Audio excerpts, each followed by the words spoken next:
ಅಖಿಲ ಗುಣಗಣವಾರಿಧಿ ಸೋಮಂ ಸಮಸ್ತ ಜಗದ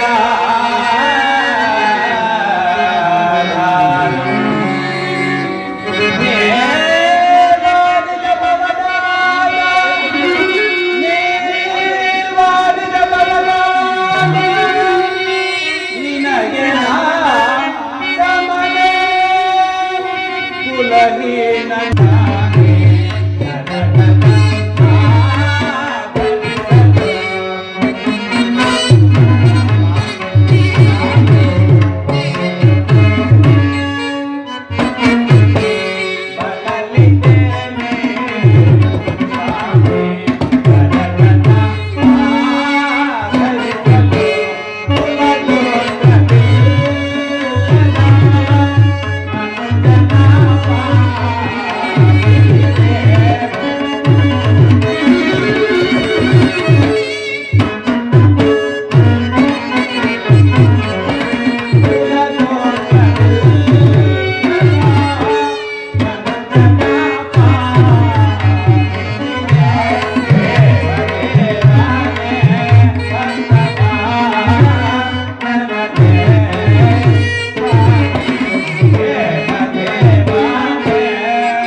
ಮಹಾಮಹಿಮನಾದ ನೀನು ಕುಲಹೀನನಾದ ನನ್ನನ್ನು ಇಷ್ಟೊಂದು ಆದರಿಸಲು ಕಾರಣವೇನು ದೇವ? ಕರ್ಣ, ಕುಲಹೀನನಲ್ಲಿ ಕಂಡುಬರುವ ಗುಣಗಳು ನಿನ್ನಲ್ಲಿ ಕಂಡುಬರುವುದೇ? ಯೋಚಿಸಿ ನೋಡು. ದೇವ, ನಾನೆಂತಿದ್ದರೂ ಓರ್ವ ಸೂತನೆಂಬ ವಿಚಾರವು ಈ ಪ್ರಪಂಚವೇ ಮರೆಯುವಂತಿಲ್ಲ. ಕರ್ಣ, ಶ್ರೇಷ್ಠವಾದ ಚಂದ್ರವಂಶವೇ ನಿನ್ನ ವಂಶ, ಕುಂತಿ ದೇವಿಯೇ ನಿನ್ನ ತಾಯಿ, ಸೂರ್ಯದೇವನೇ ನಿನ್ನ ಜನಕ, ಪಾಂಡವರು ನಿನಗೆ ಸೋದರರಾಗಬೇಕು. ಪರಮಾತ್ಮ, ಪ್ರಪಂಚದಲ್ಲಿ ಎಲ್ಲರೂ ನನ್ನನ್ನು ಸೂತ ಕುಲದವನು, ಹೀನ ಕುಲದವನು ಎಂದು ಹೀಯಾಳಿಸುತ್ತಿರುವಾಗ ತಾವು ಮಾತ್ರ ಪಾಂಡವರು ನನ್ನ ಸಹೋದರರೆಂದು ಪರಿಹಾಸ್ಯ ಮಾಡಬಹುದೇ? ಓಹೋ, ಇದು ಯುದ್ಧ ಕಾಲ, ತಾವು ಪಾಂಡವರ ಪಕ್ಷಪಾತಿಗಳು. ಈ ಸಮಯದಲ್ಲಿ ಅವರನ್ನು ಕಾಪಾಡಲು ಸುಖವಾಗಿ ನನ್ನನ್ನು ವಂಚಿಸಲು ಬಂದಿರುವೆಯಾ ದೇವ? ಕರ್ಣ, ರಾಜಾದಿ ರಾಜನೆನಿಸಿಕೊಳ್ಳಲು ಯೋಗ್ಯತೆಯುಳ್ಳ ನೀನು ಪರನ ಸಭೆಯಲ್ಲಿ ಕೈಕಟ್ಟಿ ಕುಳಿತಿರುವುದೇ ಇದು ನಿನ್ನ ಧರ್ಮವೇ? ದೇವ, ಇದೆಲ್ಲವೂ ತಮ್ಮ ಮಾಯೆ. ದೇವಾ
ಪರಮಾತ್ಮ, ಕರ್ಣ, ಪಾಂಡವರು ನನ್ನ ಸಹೋದರರೇ ಆಗಿದ್ದಲ್ಲಿ ಅವರೊಡನೆ ಯುದ್ಧ ಮಾಡುವುದೆಂದು.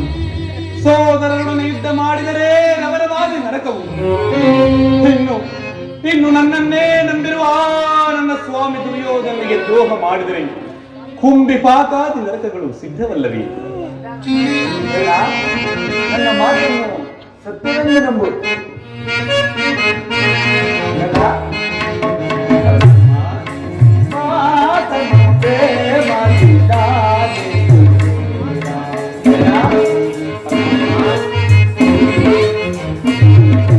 ಮಾತನ್ನು ಪ್ರೇಮಿಸಿದ್ದಾನೆ.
ಸದಾ ಸದಾ ಸದಾ ಸದಾ ಸದಾ ಪೊರೆವಾನೆ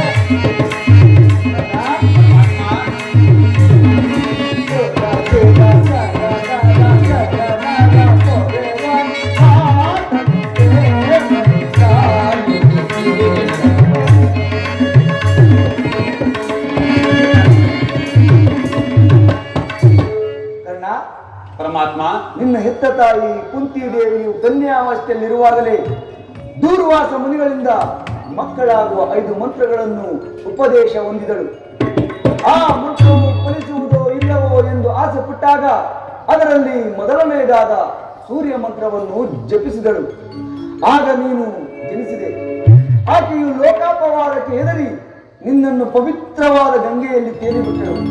ನೀನು ಗಂಗೆಯಲ್ಲಿ ತೇಲಿ ಬರುತ್ತಿರುವಾಗ ಸೂತರ ಕೈಗೆ ಸಿಕ್ಕಿದೆ. ಅವರು ತಂದು ನಿನ್ನನ್ನು ಸಾಕಿದರು. ಇದು ಸತ್ಯ.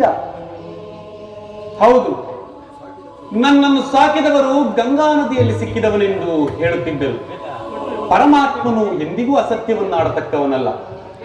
ಇರಬಹುದು ಸ್ವಾಮಿ, ಭೀಮಾರ್ಜುನರು ನನ್ನನ್ನು ನೋಡಿದಾಗಲೆಲ್ಲ ಸೂತ ಕುಲದವನು, ಹೀನ ಕುಲದವನು ಎಂದು ನಿಂದಿಸುತ್ತಲೇ ಇರುವರಲ್ಲ. ನಾನಿಂತಹವನೆಂಬ ವಿಚಾರ ಅವರಿಗೆ ತಿಳಿಯದೇ ದೇವ. ಅವರಿಗೆ ತಿಳಿದು ಕರ್ಣ. ನಿನ್ನ ಈ ವಿಚಾರವು ನಿನ್ನ ಹೆತ್ತ ತಾಯಿ ಕುಂತಿ ದೇವಿಗೂ ತಿಳಿಯದು. ಆಕೆಯು ನಿನ್ನನ್ನು ನೋಡಿದಾಗಲೆಲ್ಲ, ಕೃಷ್ಣ, ಈ ಕರ್ಣನಾರು, ಈತನನ್ನು ನೋಡಿದರೆ ಧರ್ಮರಾಯನ ಮೇಲಿನ ಪುತ್ರ ಪ್ರೇಮವು ತೋರಿ ಬರುತ್ತದೆ ಎಂದು ಕೇಳುತ್ತಿದ್ದಳು. ಈಗ ತಾನೇ ನೀನಿಂತವನೆಂಬ ವಿಚಾರವನ್ನು ತಿಳಿಸಿ ಬಂದಿರುವನು. ಆಕೆಯು ನಿನ್ನನ್ನು ನೋಡಲು ಬರುವಳು ಕರ್ಣ. ಎಲ್ಲಿಗೆ ಬರುವಳು ನನ್ನ ತಾಯಿ ಕೃಷ್ಣ? ಅದು ಅಲ್ಲಿ ಕಾಣುತ್ತಿರುವ ಗಂಗಾ ತೀರಕ್ಕೆ ಹೋದರೆ ನಿನ್ನ ತಾಯಿಯ ದರ್ಶನವಾಗುವುದು. ಯಾರಿಗೂ ಬೇಕಿಲ್ಲದ ಶರೀರ ಸಾರ್ಥಕವಾಯಿತು. ಕರ್ಣ, ನಿನ್ನ ತಾಯಿಯ ಮನವನ್ನು ನೋಯಿಸಬೇಡ. ನಾನಿನ್ನು ಇದರಲ್ಲೇ ಯಾವಾಗಲೂ ನಿನ್ನ ಆಶೀರ್ವಾದವೇ ನನಗೆ ಶ್ರೀರಕ್ಷೆಯಾಗಲಿ. ಹೋಗಿ ಬಾ ತಂದೆ. ಕುಂತಿ ದೇವಿಯೇ ನನ್ನ ಹೆತ್ತ ತಾಯಿ. ಪಾಂಡವರು ನನ್ನ ಸಹೋದರರು. ಇದುವರೆಗೂ ಅವರೊಡನೆ ಕೂಡಿ ಬಾಳುವ ಭಾಗ್ಯ ನನ್ನ ಹಣೆಯಲ್ಲಿ ಬರೆಯಲಿಲ್ಲ. ಹಾ ವಿಧಿ, ಎಂತಹ ವಿಪರ್ಯಾಸಕ್ಕೆ ನನ್ನನ್ನು ಗುರಿ ಮಾಡಿದೆ. ಬಂಧು ವರ್ಗದವರು ಯಾರೆಂಬುದನ್ನು ತಿಳಿಯದೆ ವ್ಯಥೆ ಪಡುತ್ತಿದ್ದ ನಾನು, ಬಂಧು ವರ್ಗದವರು ಇಂತಹವರೇ ಎಂದು ತಿಳಿದ ಬಳಿಕ ಎಂತಹ ಉಭಯ ಸಂಕಟ, ಎಂತಹ ಉಭಯ ಸಂಕಟ. ಕರ್ಣ, ನೀನು ಇಲ್ಲೇ ಇರುವೆಯ? ರಾಜಸಭೆಯಿಂದ ಕೃಷ್ಣನೊಡನೆ ಹೋದ ಮೇಲೆ ನಿನ್ನನ್ನು ರಾಜ ಮರ್ಯಾದೆಗೆ ನಿರಾಕರಿಸಿದರು. ಶಕುನಿ, ನೀನು ಹೇಳುತ್ತಿರುವ ಮಾತು ನಿಜವೇ? ಇಲ್ಲ, ನಾನು ನಂಬುವುದಿಲ್ಲ. ನಂಬುವಂಗ ರಾಜ, ಕರ್ಣನ ಉದಾಹರಣೆ ತಿಳಿಯದ ಕೌರವರು ಈ ರೀತಿ ನುಡಿಯುವುದರಲ್ಲಿ ಆಶ್ಚರ್ಯವಾಗುವುದು. ನಿನ್ನ ಈ ಸ್ಥಿತಿಯನ್ನು ನೋಡಿ ನನಗೆ ಸಂಕಟವಾಗುತ್ತಿದೆ ಕರ್ಣ. ಸ್ನೇಹದಲ್ಲಿಯೂ ಇಷ್ಟೊಂದು ವಂಚನೆಯೇ ಶಕ್ತಿ. ನಿಜವಾಗಿಯೂ ನನ್ನ ರಕ್ತ ಕುದಿಯುತ್ತಿರುವುದು. ಮರೆಮಾಚದೆ ನನ್ನೊಡನೆ ಹೇಳು, ಸಭೆಯಲ್ಲಿ ನಡೆದ ಸಂಗತಿ ಏನು? ನಡೆದ ವಿಚಾರ ಎಂತಾದರೂ ಕುಲಜನದ ಮಾನಾಭಿಮಾನ ಅತಿ ಮುಖ್ಯ ಕರ್ಣ. ನೀನು ರಥವನ್ನೇರಿ ಕೃಷ್ಣನೊಡನೆ ಹೋದೆಯಷ್ಟೇ. ಮೂರ್ಛಿತನಾಗಿದ್ದ ದುರ್ಯೋಧನ ಎಚ್ಚೆತ್ತು ಆಶಿತ ಹೆಗ್ಗುಲಿಯಂತೆ ಆರ್ಪಡಿಸುತ್ತಾ ಕೋಪದಿಂದ ಬುದ್ಧಿ ಹೋದವನಾಗಿ ಭೀಷ್ಮ ದ್ರೋಣಾದಿಗಳನ್ನು ಪಾಂಡವ ಪಕ್ಷದವರೆಂದು ನಿಂದಿಸಿದನು. ಕಡೆಗೆ ಸಮಸ್ತ ಸಾಮಂತರಿಗೂ ಪಾಂಡವರ ಯುದ್ಧಕ್ಕೆ ಸನ್ನದ್ಧರಾಗುವಂತೆ ಆಜ್ಞೆ ಮಾಡಿದನು. ಕರ್ಣ, ನಿನಗೆ ಸೇನಾಪಟ್ಟವನ್ನು ನೀಡಬೇಕೆಂಬ ತನ್ನಿಚ್ಛೆಯನ್ನೂ ಪ್ರಕಟಿಸಿದನು. ಆಗ ಭೀಷ್ಮರು ವಿಷಯ ಪ್ರಸಂಗ ಬ್ರಹ್ಮ ಸಮಸ್ಯೆಯಾಗಿ ನಿನ್ನ ಸೇನಾಪಟ್ಟದ ಆಜ್ಞೆ ಬದಲಾಯಿತು. ಇದು ಸತ್ಯ. ಶಕುನಿ, ನಾನು ಸೇನಾಪಟ್ಟಕ್ಕೆ ಎಂದಿಗೂ ಆಸೆ ಪಟ್ಟವನಲ್ಲ. ಸಮರ ಭೂಮಿಯ ಸೇನಾಪಟ್ಟವನ್ನು ಧರಿಸಿದ ಮಾತ್ರಕ್ಕೆ ನನ್ನ ಸ್ವಾಮಿಯ ಸೇವಾ ಕಾರ್ಯ ಕೊನೆಯಾಗುವುದಿಲ್ಲ. ಶಕುನಿ, ದುರ್ಯೋಧನನಿಗೆ ನನ್ನಲ್ಲಿದ್ದ ವಿಶ್ವಾಸವನ್ನು ಚಲಿಸುವಂತೆ ಮಾಡಿದವರಾರು? ನೀನು ರಥವನ್ನೇರಿ ಕೃಷ್ಣನೊಡನೆ ಹೋದೆಯಷ್ಟೇ. ಈ ವಿಚಾರವನ್ನು ಭೀಷ್ಮರು ದುರ್ಯೋಧನ ಸಿದ್ಧಿಸಿದೆ. ನೀನು ತಂತ್ರಿಯಾದ ಕೃಷ್ಣ ಸವಿನುಡಿಗೆ ಎಲ್ಲಿ ವಾಸನಾದೆಯೋ ಎಂದು ದುರ್ಯೋಧನ ಸಂದೇಹ. ಕುರುಕುಲದರಸರು ಈ ಕರ್ಣನ ಸ್ವಾಮಿನಿಷ್ಠೆಯನ್ನು ತಿಳಿದಿಲ್ಲವೇ? ತಿಳಿದಿರುವುದು ದುರ್ಯೋಧನ. ಕರ್ಣ, ತಿಳಿದಿರುವರು ಕರ್ಣ. ಆದರೆ ನಿನಗೂ ಕೃಷ್ಣನಿಗೂ ನಡೆದ ಮಾತಿನ ವಿಷಯ ತಿಳಿದ ಹೊರತಾಗಿ ನಿನಗೆ ಸೇನಾಪಟ್ಟವನ್ನು ನೀಡಕೂಡದೆಂದು ನಿರ್ಧಾರವಾಯಿತು. ಇದಕ್ಕೆಲ್ಲ ಕಾರಣರು ಭೀಷ್ಮರು ತಾನೆ. ಯಾರಾದರೂ ಆಗಲಿ ಕುಲಜನದ ಮಾನಾಭಿಮಾನ ಅತಿ ಮುಖ್ಯ ಕರ್ಣ. ಕೆಲವರು ನಿನ್ನನ್ನು ತುಚ್ಛೀಕರಿಸಿ ಮಾತನಾಡಲು ಹಿಂಜರಿಯಲಿಲ್ಲ. ಚಿಂತೆ ಇಲ್ಲ ಶಕುನಿ, ಏನು ಹೇಳಿದರೂ ಸಂಕೋಚವಿಲ್ಲದೆ ನನ್ನೊಡನೆ ಹೇಳು. ಶಿವ ಶಿವ, ಅಪರಾಧ, ಮಹಾಪರಾಧ. ಆ ನಾಚಿಗೆಟ್ಟ ವಿಚಾರವನ್ನು ನಿನ್ನ ಮುಂದೆ ನುಡಿಯಲಾರೆ ಕರ್ಣ, ನುಡಿಯಲಾರೆ. ಸೂತ ಕುಲದಲ್ಲಿ ಹುಟ್ಟಿದ ಸೂತನಿಗೆ ಎಂತದ್ದು ಸ್ವಾಮಿ ಭಕ್ತಿ ಎಂದು ನಿಂದಿಸಿದರು. ಶಕುನಿ, ಈ ಕರ್ಣ ಕಠೋರವಾದ ಮಾತುಗಳನ್ನು ಕೇಳಲಾರ ಶಕುನಿ. ಸೂತ ಕುಲದವರು ರಾಜಭಕ್ತರಾಗಬಾರದೇಕೆ? ವಿಧಾತನು ಮಾನವ ಕುಲದ ಸದ್ಗುಣಗಳನ್ನು ಉಚ್ಚ ಕುಲದವರಿಗೆ ಮೀಸಲು ಮಾಡಿರುವನೆ. ಈ ಅಪಮಾನವನ್ನು ಇನ್ನೆಷ್ಟು ದಿನ ಸಹಿಸಲಿ? ಏಕಾಂಗಿಯಾಗಿ ಕಣ್ಣೀರಿಡುತ್ತಾ, ಹೇ ಲೋಕ ಬಾಂಧವ, ಯಾವ ಪಾಪಕ್ಕಾಗಿ ನನ್ನನ್ನು ಈ ಸೂತ ಕುಲಕ್ಕೆ ತಳ್ಳಿದೆ ಎಂದು ಭಗವಂತನಲ್ಲಿ ಬೇಡುತ್ತಿದ್ದೆ. ಆ ದಿನಗಳು ಕಳೆದವು. ಆದರೂ ಸೂತ ಕುಲವೆಂಬ ಶೇಷ ಕ್ಷಣ ಕ್ಷಣಕ್ಕೂ ನನ್ನನ್ನು ಚುಚ್ಚುತ್ತಿದೆ. ಆತ್ಮಶಕ್ತಿಯಿಂದ, ಪ್ರಯತ್ನ ವಿಶೇಷದಿಂದ ಅರಿವು ಮೂಡಿತು. ದೈವ ಬಲದಿಂದ ರಾಜಸ್ಥಾನದ ಸ್ಥಾನಮಾನಗಳು ದೊರೆತವು. ನಾನೀಗ ಅಂಗದೇಶದ ಅರಸು, ಕುರು ಸಾಮ್ರಾಜ್ಯದ ಮಾಂಡಲೀಕ. ಈ ಸ್ವಕಲ್ಪಿತ ಮರ್ಯಾದೆಯನ್ನು ಹೊರದೂಡದ ಹೊರತು ಭಾರತಕ್ಕೆ ವಿಸ್ತಾರವಿಲ್ಲ. ಆದರೂ ನನ್ನ ಸ್ಥಿತಿ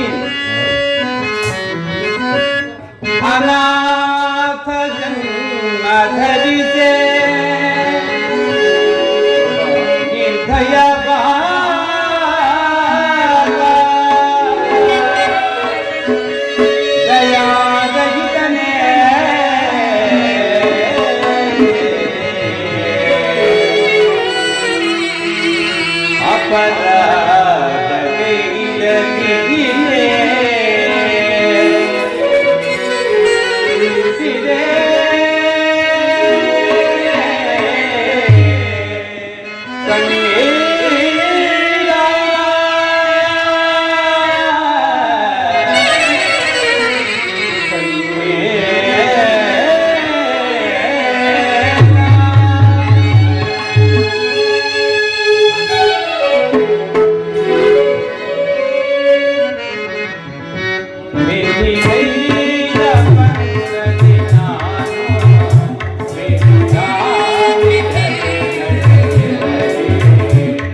ಮಾಡುವುದಾದರೂ ಹೇಳಿದೆ ಕರ್ಣ.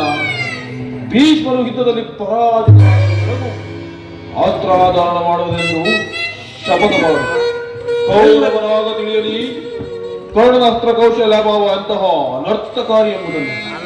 ಎಲ್ಲರೂ ಯುದ್ಧದಲ್ಲಿ ನಿರತವಾಗಿರುವಾಗ ನಾನು ಶಪಥ ಮಾಡಿ ಹೇಳಿಯಂತೆ ಅದನ್ನು ಪಾಲಿಸಬೇಕು. ನನ್ನಿಂದಾಗದು ಶಕುನಿ.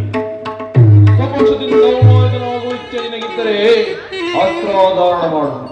ಗುರುಜನರ ಮೇಲಿನ ಭಕ್ತಿಯಿಂದ ಕೌರವರ ಈ ವಿಚಾರದಲ್ಲಿ ತಟಸ್ಥ ಭಾವವನ್ನು ವಹಿಸುವ ದ್ರೋಣಶಲ್ಯಾದಿಗಳು ಇದಕ್ಕಿಂತ ಹೆಚ್ಚಿನ ಅಪಮಾನ ಮಾಡಲು ಯೋಚಿಸಿದರೂ ಯೋಚಿಸಬಹುದು. ಹೌದು, ದುರ್ಯೋಧನದಲ್ಲಿಯೇ ಇಂತಹ ಪರಿವರ್ತನೆಯಾದ ಮೇಲೆ ನಾನು ಇನ್ಯಾರಿಗೋಸ್ಕರ ತಾನೇ ಯುದ್ಧ ಮಾಡಲಿ? ಯುದ್ಧದಲ್ಲಿ ಭೀಷ್ಮರು ಪರಾಜಿತನಾಗುವವರೆಗೂ ನಾನು ಅಸ್ತ್ರಗಳನ್ನು ಕೊಡುವುದಿಲ್ಲ.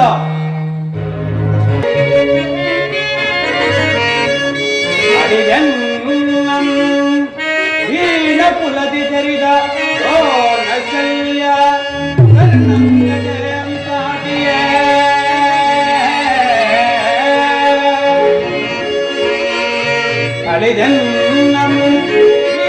ಕುಲದಿ ತೆರಿದ ದ್ರೋಣಶಲ್ಯ ಕರ್ಣಂಗದ ಹೆಂಸಾಗಿಯೇ ಚಲದಿ ನೋಡುವ ಭೀಷ್ಮನು ನಯ ಶಪಥ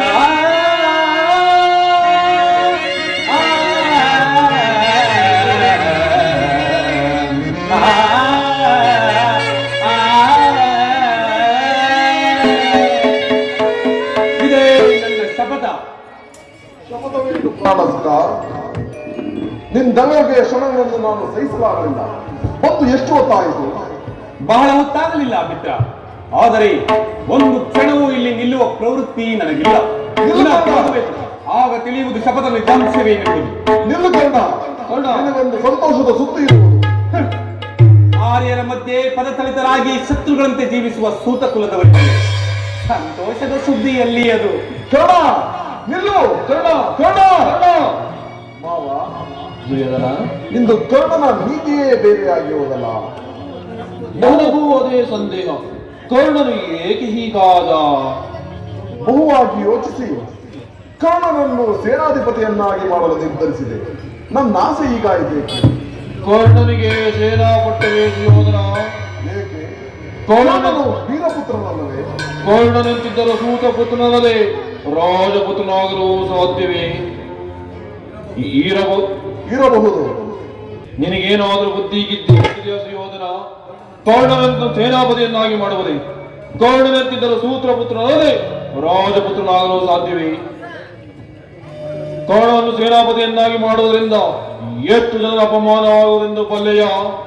ಭಾರ್ಗವಿಜಯಿ ಭೀಷ್ಮ, ಶಾಸ್ತ್ರಾಚಾರ್ಯ ದ್ರೋಣ, ಶಲ್ಯ ಕೃತವರ್ಮಾದಿಗಳು ಮೊದಲೇ ರಂಗದಲ್ಲಿ ಪಾಂಡವರ ಪಕ್ಷಪಾತಗಳು.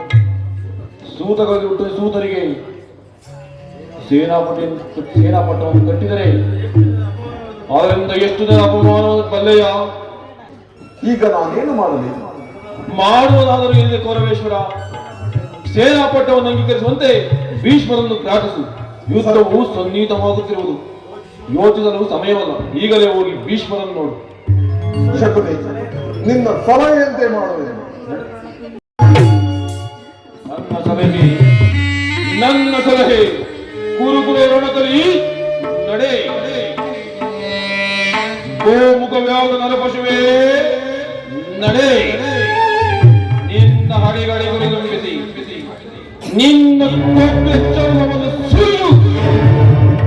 ನಿನ್ನ ದರ್ಪದ ಗರ್ವಗಳನ್ನು ತೊಳೆದು ನಿನ್ನ ಕುಲದ ಬೇರನ್ನು ಕಿತ್ತೆಸೆಯಲಿಲ್ಲ.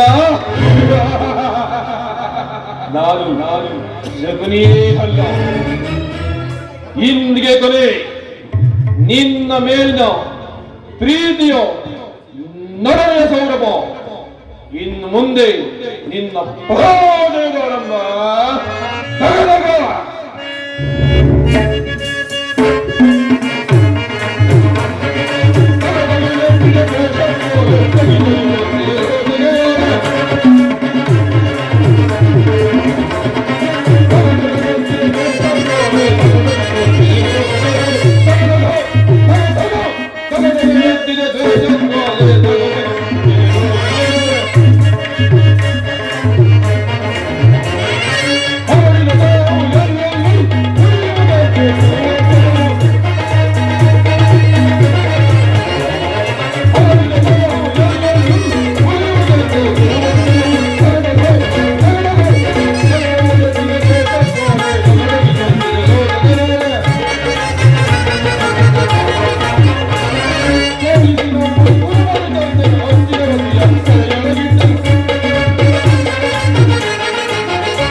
See